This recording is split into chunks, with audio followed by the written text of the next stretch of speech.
Aspirants, welcome back to our channel. మనం last వీడియోలో శక్తి వనరుల గురించి తెలుసుకున్నాం కదా. ఈ వీడియోలో వ్యవసాయం అండ్ పంటల గురించి తెలుసుకుందాం. అయితే ఫ్రెండ్స్, మనం ఈ వీడియోలో ప్రపంచంలో ఏ దేశం ఏ పంటను ఎక్కువగా ఉత్పత్తి చేస్తుంది అండ్ మన భారతదేశంలో ఏ రాష్ట్రం ఏ పంటను ఎక్కువగా ఉత్పత్తి చేస్తుంది, విప్లవాల గురించి తెలుసు కదా ఫ్రెండ్స్. రెవల్యూషన్స్, శ్వేత విప్లవం, హరిత విప్లవం, నీలి విప్లవాల గురించి క్లియర్ గా డిస్కస్ చేద్దాం. ఇక టాపిక్ లోకి వెళ్దామా? సో ఫ్రెండ్స్, ఇక టాపిక్ లోకి వెళ్తే వ్యవసాయం మరియు పంటలు. అయితే మన భారతదేశం వ్యవసాయ ఆధారిత దేశం. భారతదేశ ఆర్థిక వ్యవస్థకు వ్యవసాయ రంగం వెన్నెముక్క లాంటిది. భారతదేశ వ్యవసాయం ఋతుపవనాలతో జూదం వంటిది. ఇప్పటికీ 60% సేద్య భూమి వర్షంపైనే ఆధారపడి ఉంది. భారతదేశం మొత్తం జనాభాలో 58% జనాభా వ్యవసాయ రంగంపై ఆధారపడి జీవిస్తున్నారు. ఏంటి ఫ్రెండ్స్, భారతదేశం మొత్తం జనాభాలో 58% అంటే 58% జనాభా వ్యవసాయ రంగంపై ఆధారపడి జీవిస్తున్నారు. భారతదేశంలో మొదటి ఆర్గానిక్ ఫార్మింగ్ చేసిన రాష్ట్రం వచ్చేసి సిక్కిం. ఏంటి ఫ్రెండ్స్, మళ్ళొకసారి చూద్దామా. మన భారతదేశం అనేది వ్యవసాయ ఆధారిత దేశం. అయితే మన భారతదేశానికి వ్యవసాయం అనేది వెన్నుముక్క లాంటిది ఫ్రెండ్స్. ఇండియాలో 60% సేద్య భూమి వర్షంపైనే ఆధారపడి ఉంది. అయితే మన మొత్తం జనాభాలో 58% జనాభా వ్యవసాయం పైనే ఆధారపడి జీవిస్తున్నారు. ఫస్ట్ టైం ఆర్గానిక్ ఫార్మింగ్ చేసిన రాష్ట్రం వచ్చేసి సిక్కిం. అయితే ఫ్రెండ్స్, వ్యవసాయం వాటి రకాల గురించి చూద్దాం. ఫస్ట్ వచ్చేసి విస్థాపన వ్యవసాయం, నెక్స్ట్ వచ్చేసి విస్తృత వ్యవసాయం, సాంద్ర వ్యవసాయం, మిశ్రమ వ్యవసాయం, స్థానబద్ధ వ్యవసాయం అండ్ లాస్ట్ వన్ వచ్చేసి స్థిర వ్యవసాయం. ఫస్ట్ వచ్చేసి విస్థాపన వ్యవసాయం గురించి చూద్దాం.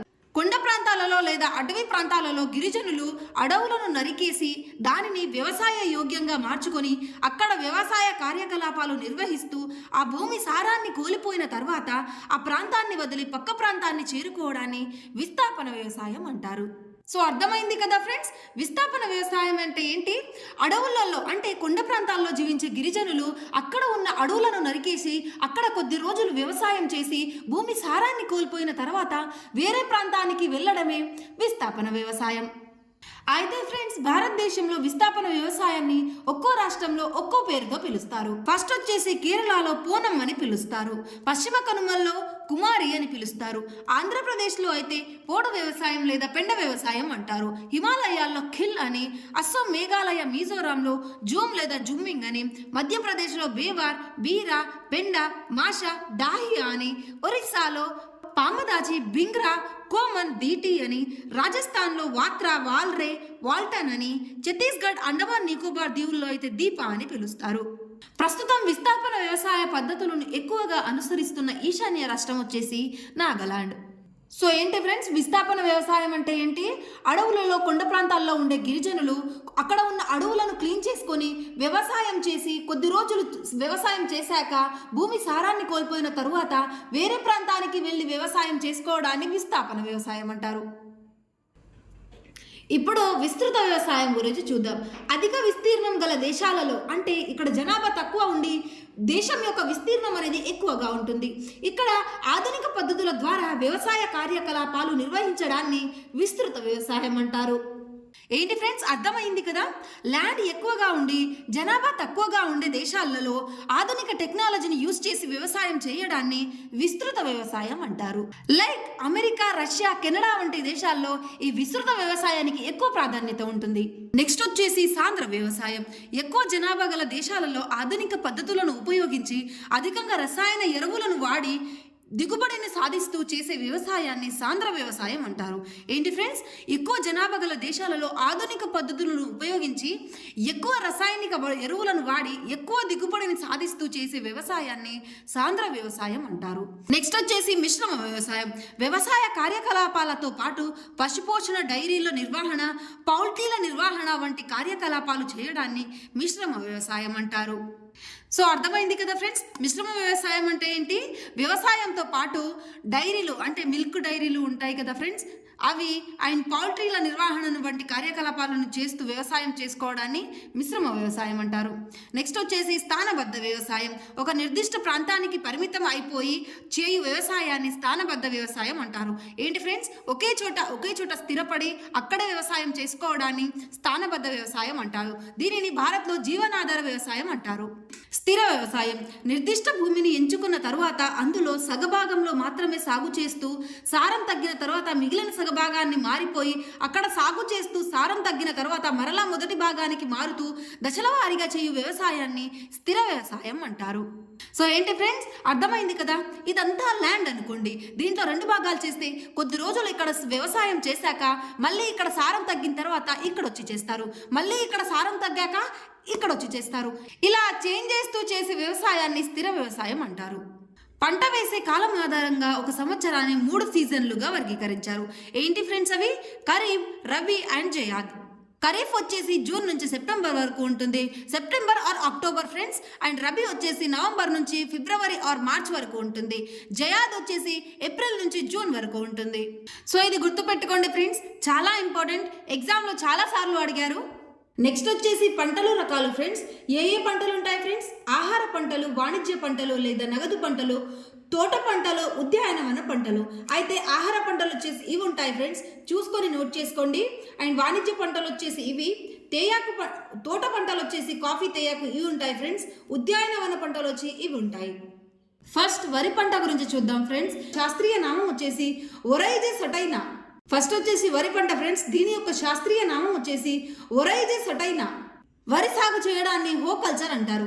వరిని ఖరీఫ్ సీజన్లోనే 62% పండిస్తారు. వరిని పండించడంలో ఫస్ట్ ప్లేస్ లో చైనా ఉంది, సెకండ్ ప్లేస్ లో ఇండియా ఉంది. ఇండియాలో వరిని పండించడంలో మొదటి ప్లేస్ లో వచ్చేసి పశ్చిమ బెంగాల్, రెండో ప్లేస్ లో ఉత్తరప్రదేశ్, థర్డ్ ప్లేస్ లో పంజాబ్, ఫోర్త్ ప్లేస్ లో ఆంధ్రప్రదేశ్ లో ఉన్నాయి.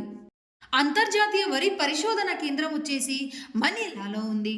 1966లో ఫోర్ట్ ఫౌండేషన్ సహకారంతో దీనిని ఏర్పాటు చేశారు. దీన్ని ఫ్రెండ్స్ అంతర్జాతీయ వరి పరిశోధన కేంద్రాన్ని 1966లో ఫోర్ట్ ఫౌండేషన్ సహకారంతో ఏర్పాటు చేశారు. అంతర్జాతీయ వరి పరిశోధన కేంద్రంలో IR8 వంగడాన్ని అభివృద్ధి చేశారు. జాతీయ వరి పరిశోధన కేంద్రం వచ్చేసి ఒరిస్సాలోని కటక్లో ఉంది. Director of rice research institute వచ్చేసి హైదరాబాద్లో ఉంది. రైస్ బౌల్ ఆఫ్ ఇండియాగా ఛత్తీస్గఢ్ను, భారతదేశపు ధాన్యాగారంగా కృష్ణా గోదావరి డెల్టాను పిలుస్తారు. ఏంటి ఫ్రెండ్స్? రైస్ బౌల్ ఆఫ్ ఇండియాగా ఛత్తీస్గఢ్ను అండ్ భారతదేశం ధాన్యాగారం అని కృష్ణా గోదావరి డెల్టాలను పిలుస్తారు. ఐక్యరాజ్య సమితి 2004 సంవత్సరాన్ని అంతర్జాతీయ వరి సంవత్సరంగా గుర్తించింది. ఏంటి ఫ్రెండ్స్? ఐక్యరాజ్య సమితి 2004 సంవత్సరాన్ని అంతర్జాతీయ వరి సంవత్సరంగా ప్రకటించింది.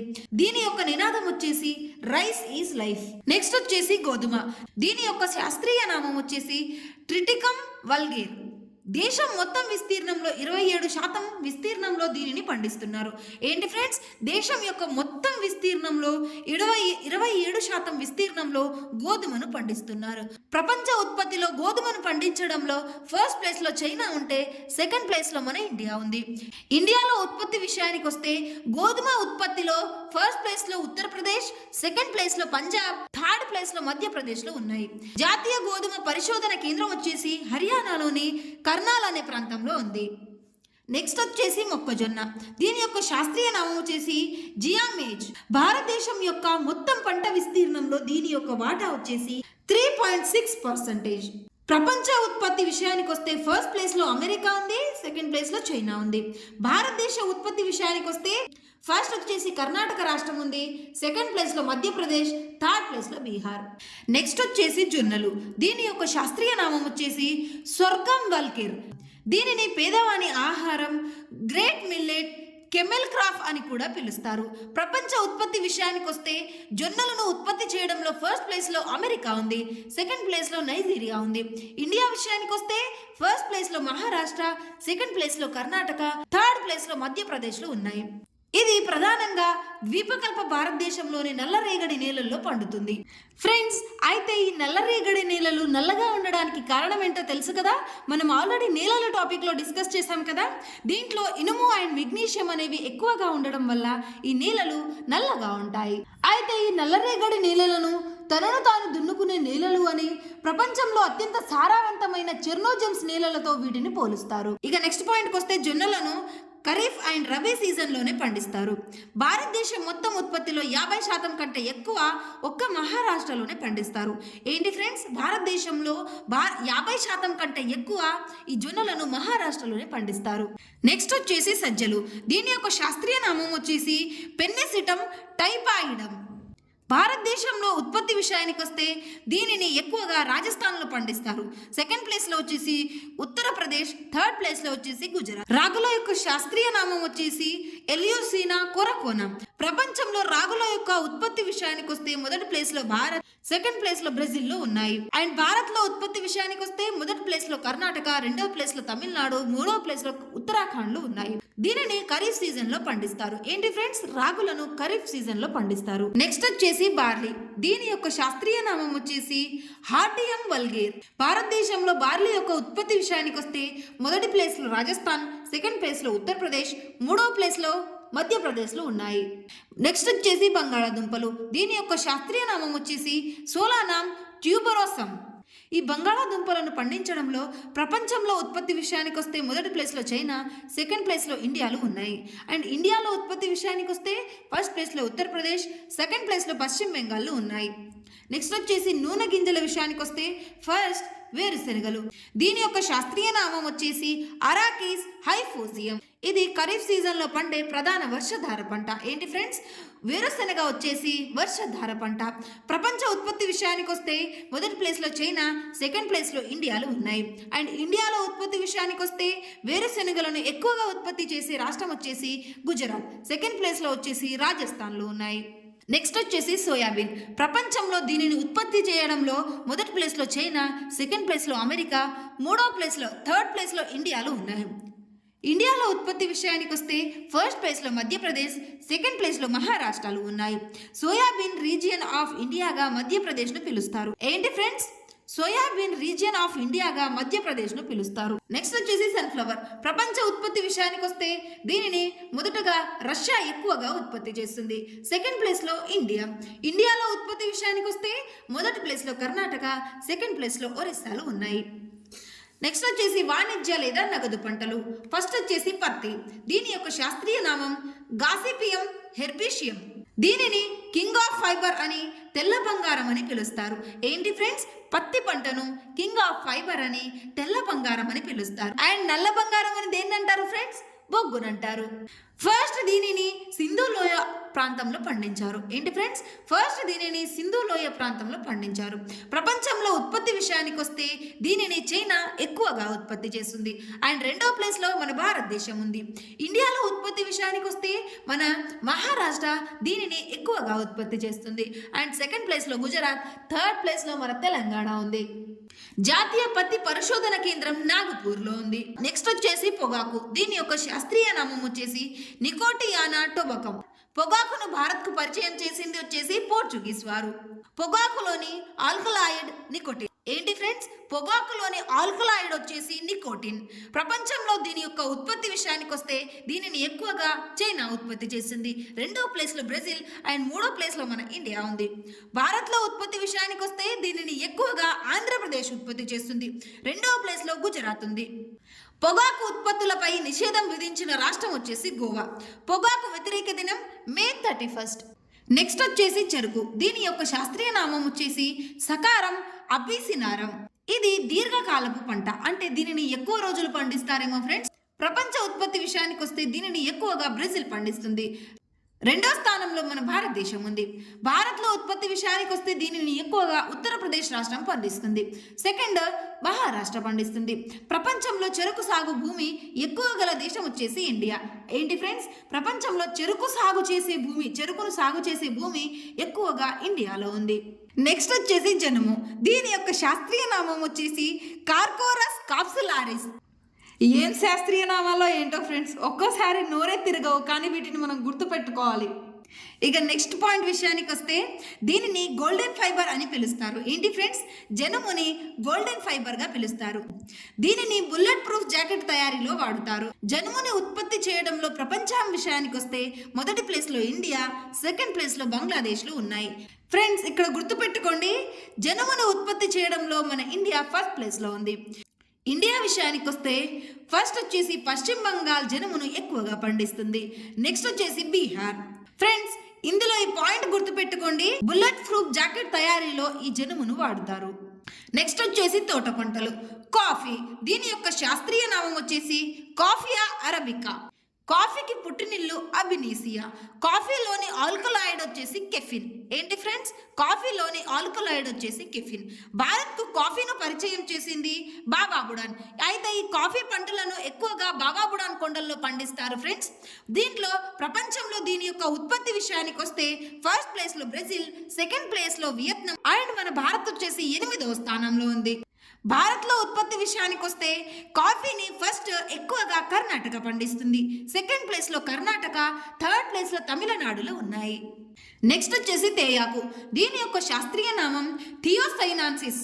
దీనిలో ఆల్కలాయిడ్ థియిన్. తేయాకు పుట్టినిల్లు వచ్చేసి చైనా. భారతదేశంలో టీ ప్లాంటేషన్ ను 1840లో బ్రహ్మపుత్ర నదీలోయ ప్రాంతంలో మొదటగా సాగు చేశారు. ప్రపంచంలో అత్యంత శ్రేష్టమైన సువాసన కలిగిన తేయాకు తోటలు గల ప్రాంతం వచ్చేసి డార్జిలింగ్. దీనికి గల కారణం ఈ నేలల్లో ఫాస్ఫరస్, పొటాషియం అనేవి ఎక్కువగా ఉంటాయి. తేయాకు ప్రధాన రకాలు వచ్చేసి బ్లాక్ టీ, గ్రీన్ టీ. తేయాకును గ్రీన్ గోల్డ్ అని పిలుస్తారు. వైట్ గోల్డ్ అని దేని పిలుస్తారు ఫ్రెండ్స్? పత్తిని పిలుస్తారు. తేయాకు ప్రపంచ ఉత్పత్తి విషయానికి వస్తే ఫస్ట్ ప్లేస్ లో చైనా ఉంది, సెకండ్ ప్లేస్ లో ఇండియా ఉంది. భారత్ లో ఉత్పత్తి విషయానికి వస్తే దీనిని ఎక్కువగా అస్సాం రాష్ట్రం పండిస్తుంది. సెకండ్ ప్లేస్ లో పశ్చిమ బెంగాల్ ఉంది. నెక్స్ట్ వచ్చేసి రబ్బరు. దీని యొక్క శాస్త్రీయ నామం హెవియాబే సిలెన్సిస్. ప్రపంచంలో దీని యొక్క ఉత్పత్తి వచ్చేసి ఎక్కువగా థాయిలాండ్ దీనిని ఉత్పత్తి చేస్తుంది. సెకండ్ ప్లేస్ లో ఇండోనేషియా, థర్డ్ ప్లేస్ లో మలేషియా, ఫోర్త్ ప్లేస్ లో మన ఇండియాలు ఉన్నాయి. భారత్లో ఉత్పత్తి విషయానికి వస్తే రబ్బరును ఎక్కువగా కేరళ రాష్ట్రం పండిస్తుంది అండ్ సెకండ్ ప్లేస్లో తమిళనాడు ఉంది. నెక్స్ట్ వచ్చేసి కొబ్బరి. దీని యొక్క శాస్త్రీయ నామం కోకస్ న్యూసిఫెరా. ప్రపంచంలో ఈ కొబ్బరి ఉత్పత్తి విషయానికి వస్తే ఫస్ట్ ప్లేస్లో ఫిలిప్పీన్స్, సెకండ్ ప్లేస్లో ఇండోనేషియా, థర్డ్ ప్లేస్లో మన ఇండియాలో ఉన్నాయి. అండ్ భారత్లో ఉత్పత్తి విషయానికి వస్తే దీనిని ఎక్కువగా కేరళ అండ్ సెకండ్ ప్లేస్లో తమిళనాడులో ఉన్నాయి. మాల్దీవుల జాతీయ వృక్షం వచ్చేసి కొబ్బరి. నెక్స్ట్ వచ్చేసి సుగంధ ద్రవ్యాలు. అయితే వీటిని ఉత్పత్తి చేయడంలో ప్రపంచం విషయానికి వస్తే ఎక్కువగా మొదటగా ఇండోనేషియా ఉంది, సెకండ్ ప్లేస్లో భారత్ ఉంది. భారత్లో దీని యొక్క ఉత్పత్తి వచ్చేసి మొదటగా ఎక్కువగా రాజస్థాన్లో ఈ సుగంధ ద్రవ్యాలను పండిస్తారు. సెకండ్ ప్లేస్లో మధ్యప్రదేశ్. నెక్స్ట్ వచ్చేసి మిరియాలు. భారత్లో ఉత్పత్తి విషయానికి వస్తే ఎక్కువగా కేరళలో అండ్ సెకండ్ ప్లేస్లో కర్ణాటక ఉంది. మిరియాల ఉత్పత్తిలో భారత్ సెకండ్ ప్లేస్లో ఉంది. నెక్స్ట్ వచ్చేసి అల్లం. భారత్లో ఉత్పత్తి విషయానికి వస్తే అల్లంను ఎక్కువగా పండించే రాష్ట్రం వచ్చేసి మేఘాలయ, సెకండ్ ప్లేస్లో ఆంధ్రప్రదేశ్లో ఉన్నాయి.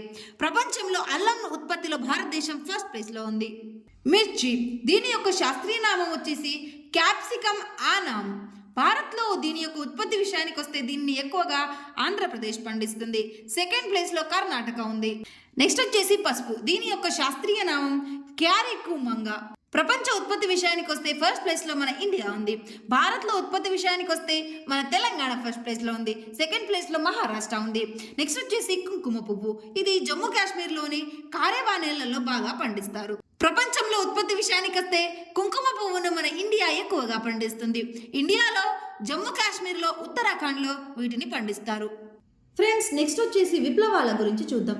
ఫస్ట్, శ్వేత విప్లవం. భారత్లో పాల ఉత్పత్తులను పెంచేందుకు చేపట్టిన కార్యక్రమం వచ్చేసి శ్వేత విప్లవం. భారత్లో పాల ఉత్పత్తులను ప్రోత్సహించడానికి 1970లో ఆపరేషన్ ఫ్లడ్ అనే పథకాన్ని ప్రారంభించారు. దీని ప్రధాన ఉద్దేశం ఏంటంటే పాల డైరీల ద్వారా గ్రామీణ ప్రాంతాలను పట్టణాలతో అనుసంధానించడం. సో ఏంటి ఫ్రెండ్స్, శ్వేత విప్లవం దేనికి సంబంధించింది? పాలకు సంబంధించింది. అయితే ప్రపంచంలో పాల ఉత్పత్తి విషయానికి వస్తే మొదటి స్థానంలో మన భారతదేశం ఉంది. భారతదేశంలో పాల ఉత్పత్తి విషయానికి వస్తే ఫస్ట్ ప్లేస్లో ఉత్తరప్రదేశ్, సెకండ్ ప్లేస్లో రాజస్థాన్లో ఉన్నాయి. నెక్స్ట్ వచ్చేసి బ్లూ రెవల్యూషన్ అంటే నీలి విప్లవం. దేశంలో మత్స్య సంపద ఎక్కువ చేసేందుకు ఉద్దేశించిందే ఈ బ్లూ రెవల్యూషన్. దీనికి పితామహుడు హరిలాల్ చౌదరి. ప్రపంచ మత్స్య దినోత్సవం వచ్చేసి నవంబర్ 21. చేపల పెంపకాన్ని పీసీ కల్చర్ అంటారు. భారత్లో లభించే చేపలు 2 రకాలు, మంచినీటి చేపలు, ఉప్పు నీటి చేపలు. ప్రపంచంలో మంచినీటి చేపల ఉత్పత్తిలో మొదటి ప్లేస్లో చైనా, రెండవ ప్లేస్లో భారత్లో ఉన్నాయి. ప్రపంచంలో ఉప్పు నీటి చేపల ఉత్పత్తిలో ఏంటి ఫ్రెండ్స్, ఫస్ట్ వచ్చేది ఏంటి? మంచినీటి చేపలు. ఇప్పుడు ఉప్పు నీటి చేపల విషయానికి వస్తే ఫస్ట్ ప్లేస్లో చైనా, సెకండ్ ప్లేస్లో జపాన్, థర్డ్ ప్లేస్లో మన ఇండియా ఉంది. భారతదేశంలో చేపల ఉత్పత్తి విషయానికి వస్తే మొదటి ప్లేస్లో ఆంధ్రప్రదేశ్, సెకండ్ ప్లేస్లో పశ్చిమ బెంగాల్లో ఉన్నాయి. నెక్స్ట్ వచ్చేసి గులాబీ విప్లవం. దేశంలో ఉల్లిపాయలు, రొయ్యలు, ఫార్మా ఉత్పత్తులను పెంచేందుకు ఉద్దేశించిందే ఈ గులాబీ విప్లవం. దీని యొక్క పితామహుడు దుర్గేష్ పటేల్. ఏంటి ఫ్రెండ్స్, నీల విప్లవ పితామహుడు వచ్చేసి హరిలాల్ చౌదరి అండ్ గులాబీ విప్లవ పితామహుడు వచ్చేసి దుర్గేష్ పటేల్. కారణం ఏంటంటే ఈ మధ్య కాలంలో పండ్ల ఉత్పత్తి, ఉద్యానవన పంట మొక్కల ఉత్పత్తిని పెంచడానికి అనేక పథకాలు అమలు చేశారు. దీని యొక్క పితామహుడు నీరఫాక్ తూతేజ్. ప్రపంచంలో కోడిగుడ్డు దినోత్సవం వచ్చేసి అక్టోబర్ 2వ శుక్రవారం నాడు జరుపుకుంటారు. గుడ్డులోని ప్రోటీన్ వచ్చేసి అల్బుమిన్, గ్లోబ్యులిన్. ప్రపంచంలో గుడ్ల ఉత్పత్తిలో చైనా మొదటి ప్లేస్లో ఉంది. సెకండ్ ప్లేస్లో అమెరికా, థర్డ్ ప్లేస్లో మన ఇండియా ఉంది. భారత్లో కోడిగుడ్డు ఉత్పత్తిలో మొదటి ప్లేస్లో తమిళనాడు, సెకండ్ ప్లేస్లో ఆంధ్రప్రదేశ్, థర్డ్ ప్లేస్లో మన తెలంగాణలో ఉన్నాయి. మాంసం విషయానికి వస్తే ప్రపంచంలో మాంసం ఉత్పత్తిలో మొదటగా చైనా, సెకండ్ ప్లేస్లో అమెరికా, థర్డ్ ప్లేస్లో మన ఇండియా ఉంది. భారత్ విషయానికి వస్తే మొదటి ప్లేస్లో ఉత్తరప్రదేశ్, సెకండ్ ప్లేస్లో పశ్చిమ బెంగాల్లో ఉన్నాయి. ఉన్ని. భారత్లో ఉన్ని ఉత్పత్తి విషయానికి వస్తే ఫస్ట్ ప్లేస్లో రాజస్థాన్, సెకండ్ ప్లేస్లో కర్ణాటక ఉంది. ఉన్ని ఉత్పత్తులను పెంచేందుకు చేపట్టిన విప్లవం వాయిలెట్ రెవల్యూషన్. పట్టు. పట్టులోని ప్రోటీన్ సిరిసిన్, ఫైబ్రోయిన్. ప్రపంచంలో పట్టు ఉత్పత్తి విషయానికి వస్తే ఫస్ట్ ప్లేస్లో చైనా, సెకండ్ ప్లేస్లో ఇండియాలో ఉన్నాయి. మన భారత్ విషయానికి వస్తే ఫస్ట్ ప్లేస్లో కర్ణాటక, సెకండ్ ప్లేస్లో ఆంధ్రప్రదేశ్ ఉంది. పట్టు 4 రకాలు. ఏంటేంటవి? మల్బరో, టస్సర్, ఈరి, మూంగా. పట్టు పురుగుల పెంపకాన్ని సెరికల్చర్ అంటారు. నెక్స్ట్ వచ్చేసి ఫ్లోరికల్చర్. పూల తోటల పెంపకాన్ని ఫ్లోరికల్చర్ అంటారు. భారత్లో పూల ఉత్పత్తిలో తమిళనాడు ఫస్ట్ ప్లేస్లో ఉంది. Horticultural crops. పండ్ల తోటల పెంపకాన్ని హార్టికల్చర్ అంటారు. ఫస్ట్ వచ్చేసి మామిడి. దీని యొక్క శాస్త్రీయ నామం మాంజేఫెరా ఇండికా. ప్రపంచ ఉత్పత్తిలో ఫస్ట్ ప్లేస్లో ఇండియా ఉంది, సెకండ్ ప్లేస్లో చైనా. భారత్లో ఉత్పత్తి విషయానికి వస్తే ఫస్ట్ ప్లేస్లో ఉత్తరప్రదేశ్ ఉంది, సెకండ్ ప్లేస్లో ఆంధ్రప్రదేశ్ ఉంది. నెక్స్ట్ వచ్చేసి అరటి. ప్రపంచంలో ఈ అరటి ఉత్పత్తి విషయానికి వస్తే ఫస్ట్ ప్లేస్లో ఇండియా, సెకండ్ ప్లేస్లో బ్రెజిల్ ఉంది. భారత్లో ఉత్పత్తి విషయానికి వస్తే ఫస్ట్ ప్లేస్లో మన ఆంధ్రప్రదేశ్, సెకండ్ ప్లేస్లో గుజరాత్ ఉంది. నెక్స్ట్ వచ్చేసి యాపిల్. భారత్లో యాపిల్ ఉత్పత్తి విషయానికి వస్తే దీనిని ఫస్ట్ జమ్మూ కాశ్మీర్లో ఎక్కువగా పండిస్తారు, సెకండ్ ప్లేస్లో హిమాచల్ ప్రదేశ్ ఉంది. నెక్స్ట్ వచ్చేసి ద్రాక్ష. భారత్లో ఉత్పత్తి విషయానికి వస్తే మహారాష్ట్రలో ఎక్కువగా పండుతుంది, నెక్స్ట్ వచ్చేసి సెకండ్ ప్లేస్లో కేరళ. జీడి మామిడి. జీడి మామిడికి పుట్టినిల్లు వచ్చేసి బ్రెజిల్. భారత్కి పరిచయం చేసింది పోర్చుగీస్ వారు. నెక్స్ట్ వచ్చేసి హరిత విప్లవం. వ్యవసాయ రంగంలో ఉత్పత్తిని పెంచేందుకు ఎక్కువగా దిగుబడినిచ్చే వంగడాలను ఉపయోగించి శాస్త్రీయ పద్ధతుల ద్వారా వ్యవసాయ కార్యకలాపాలు నిర్వహిస్తూ అధికోత్పత్తిని సాధించడాన్ని హరిత విప్లవం అంటారు. 1960లో తొలి దశకంలో మెక్సికోలో హరిత విప్లవం ప్రారంభమైంది. హరిత విప్లవ పితామహుడు నార్మన్ బోర్లాగ్.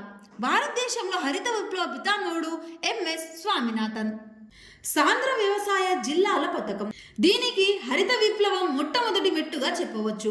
2వ పంచవర్ష ప్రణాళిక చివరిలో భారత ప్రభుత్వం వ్యవసాయ ఉత్పత్తులను పెంచేందుకు ఫోర్ట్ ఫౌండేషన్ కమిటీని భారతదేశానికి ఆహ్వానించింది.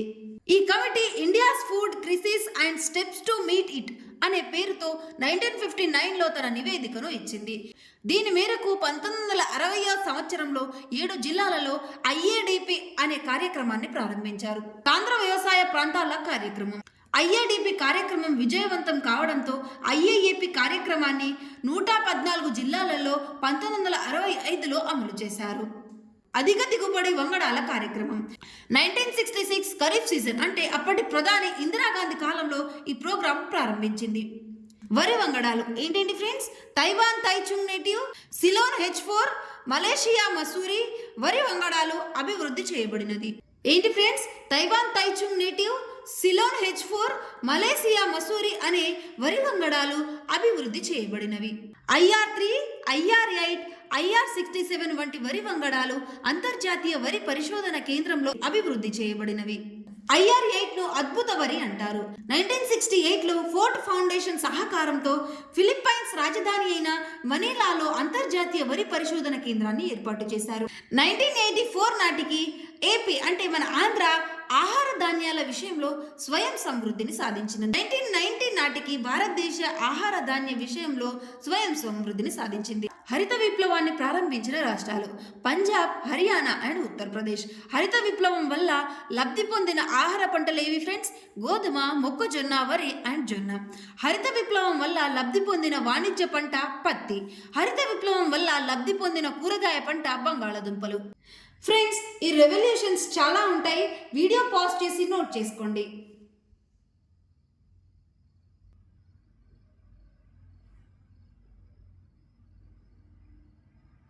సో ఇది ఫ్రెండ్స్ ఈరోజు టాపిక్.